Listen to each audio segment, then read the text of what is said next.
Madame, Messieurs, bonsoir, bienvenue dans cette grande session d'actualité du journal sur Objectif DKTV. Ouvrons cette session d'actualité par cet élément de la présidence de la République.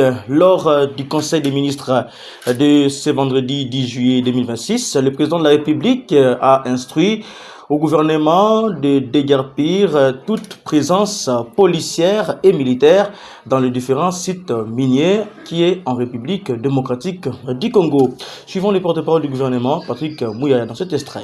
Chacun, en ce qui le concerne, de prendre sans délai toutes les mesures nécessaires pour mettre définitivement fin à toute forme de militarisation illégale des sites miniers sur l'ensemble du territoire national, et ceci avec exécution immédiate. À ce titre, a-t-il insisté, ils veilleront notamment au retrait immédiat. Parlons autre chose dans ce journal. Modeste Batilukwebo, président national de l'FDCA, est confirmé pour un mandat de 5 ans. C'est l'annonce de ses avocats qui l'ont fait savoir après la confirmation du tribunal que celui-ci est d'office président après le congrès passé il y a de cela un mois. Plus de détails, c'est dans cet élément.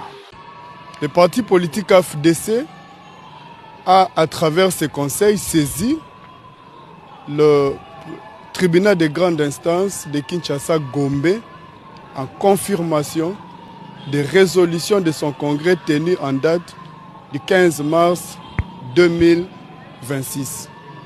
Au cours de ce congrès, le professeur sénateur Modeste Batilukwebo a été élu à l'unanimité pour un nouveau mandat de 5 ans, président national et autorité morale de l'AFDC.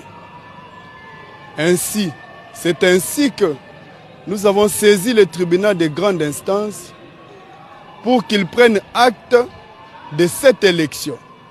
Le tribunal a rendu sa décision, laquelle décision a acquis la force des choses jugées. Nous avons même un certificat de non-appel parce qu'il n'y a aucune voie de recours qui a été exercée contre la dite décision. Ainsi, à dater de ce jour, le professeur sénateur Modeste Batilukwebo est reconnu par les instances judiciaires dans une décision définitive comme le président national et autorité morale de l'AFDC.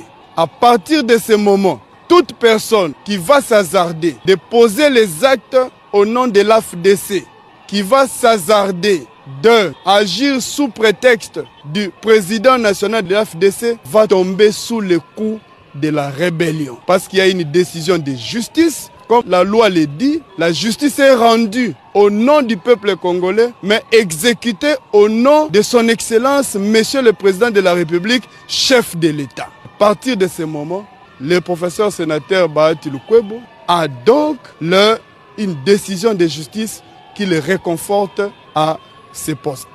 Toujours dans ce chapitre, l'opposition congolaise a confirmé sa marche pour le 22 juillet 2026. C'est Prince Epengue, porte-parole de la Mouka et président de l'ADD Congo, qui l'a fait savoir après leur conférence de C64 qui s'est tenue le vendredi à Kinshasa. Plus de détails, c'est dans cet extrait de Prince Epengue.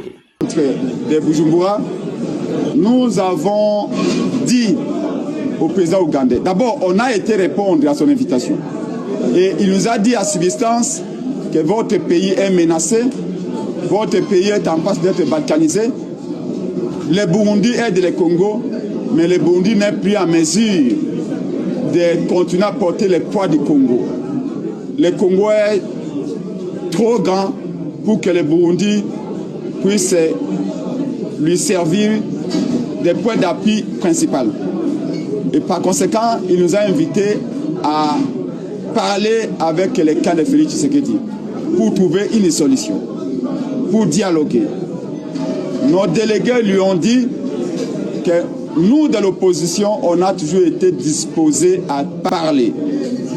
Malheureusement, celui qui bloque, c'est Félix. Mais si vous tenez, vous comme président de l'Union africaine, en exercice, et président du Burundi, vous tenez à ce que l'on parle, nous ne refusons pas. Nous voulons la paix, pas la guerre. Mais nous posons une seule condition. Que M. Tshisekedi renonce à son idée diabolique de changer la constitution pour se maintenir au pouvoir et provoquer la balkanisation à passant. Si Tshisekedi renonce publiquement à un troisième mandat, à tripatouiller la constitution pour se maintenir au pouvoir, nous sommes disposés à échanger avec lui. M. Ndashime nous a répondu qu'il allait contacter Félix Tshisekedi pour nous mettre autour de la table. Nous lui avions dit, nous sommes d'accord à parler, mais vous faites votre travail. Nous, on fait le nôtre. Le nôtre, c'est d'être dans la rue. Voilà pourquoi nous réaffirmons notre engagement à descendre dans les rues du Congo le 22 juillet prochain. À Kinshasa et dans toutes les provinces, le 22 juillet, Congolaises et Congolais, nous serons dans la rue pour dire non au changement de la Constitution, non au troisième mandat, non à la balkanisation que Félix veut précipiter par le changement de la Constitution. Et donc, les Congolais doivent rester mobilisés. Nous ne céderons pas, nous ne reculerons pas.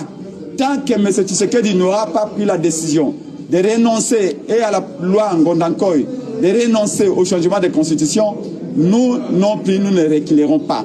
Et ici, nous le disons, au président de la République du Congo que je suis, porte-parole de la MOUCA et cofondateur de la C64, tout leader qui s'adhérait à reculer dans cette logique-là, nous allons les désavouer. Clôturons cette session d'actualité du journal par cet élément de la santé. 4 cas à virus Ebola sont confirmés dans la province d'Etchopo, précisément à Kisangani. Pour ce faire, le ministre de la Santé, Roger Kamba, est arrivé à Kisangani depuis le week-end pour s'enquérir de la situation. Suivons le ministre de la Santé, Roger Kamba. Merci beaucoup.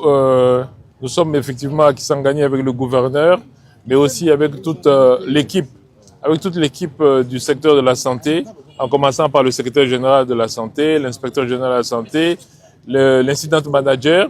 Nous sommes ici donc pour pouvoir répondre très rapidement aux premiers cas de la maladie à virus Ebola qui sont arrivés à Kisangani.